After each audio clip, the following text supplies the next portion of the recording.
शेतकरी मित्रांनो, स्वागत आहे तुमचं आपल्या यूट्यूब चॅनलमध्ये। तर पीएम किसान योजनेचा हप्ता तसेच नमो शेतकरी महासन्मान निधी योजनेचा हप्ता आता या तारखेला येणार। सविस्तर माहिती जाणून घेऊ। तत्पूर्वी आपल्या डिस्क्रिप्शन बॉक्समध्ये दिलेल्या लिंकला नक्की विजिट करा। महत्त्वपूर्ण सूचना आहे, आपल्या डिस्क्रिप्शन बॉक्समध्ये दिलेल्या लिंकवर क्लिक करून बेस्ट ॲच सेल अवेलेबल आहे, नक्की विजिट करा। तर केंद्र सरकारने सुरू करण्यात आलेली जी योजना आहे पीएम किसान योजना, या पीएम किसान योजनेचा हप्ता नेमका कोणत्या दिवशी येणार, सविस्तर माहिती जाणून घेऊ। आपल्या यूट्यूब चॅनलला सबस्क्राईब करायच्यानंतर या व्हिडिओला लाईक करायला विसरू नका।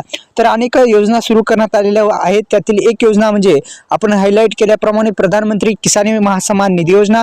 दोन्ही हप्त्याचे आता जे योजनेचे पैसे आहेत ते कोणत्या दिवशी येणार, सविस्तर माहिती आपण जाणून घेऊ। तर प्रधानमंत्री किसान महासन्मान निधी योजनेच्या हप्त्यासंदर्भात तसेच नमो शेतकरी महासन्मान निधी योजना ही राज्य सरकारकडून राबवली जाते आणि या दोन्ही योजनेचे हप्ते नेमके कोणत्या दिवशी येणार, सविस्तर माहिती जाणून घेऊ। तर मित्रांनो, प्रधानमंत्री किसान महासन्मान निधी योजना ही भारत सरकारची प्रमुख योजना आहे।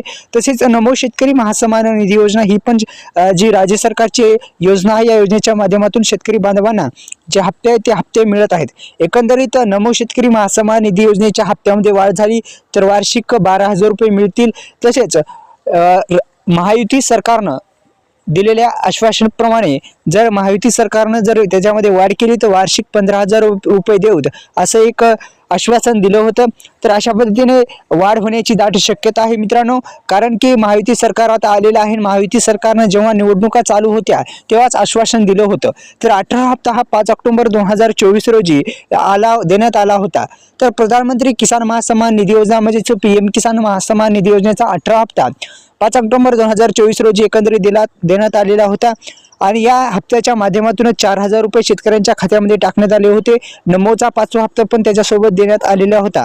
तर त्यावेळेस सुद्धा अनेक शेतकरी बांधवांना अडचणी आल्या, अनेक शेतकरी बांधवांना तो हप्ता मिळू शकला नाही, पण या हप्त्यासंगे तो पण हप्ता मिळू जाईल। एकंदरीत ज्या शेतकरी बांधवांना तो हप्ता मिळाला नाही त्यांना 4,000 रुपये शेतकऱ्यांच्या खात्यामध्ये जमा होतील आणि अन्यथा दोन्ही हप्ते एकत्रित आले तर नक्कीच शेतकरी बांधवांना एकंदरीत 4,000 रुपये शेतकऱ्यांच्या खात्यामध्ये जमा होतील आणि त्याच्यामध्ये जर वाढ केली तर एकंदरीत 5,000 रुपये शेतकऱ्यांच्या खात्यामध्ये जमा होतील येणारा हप्ता।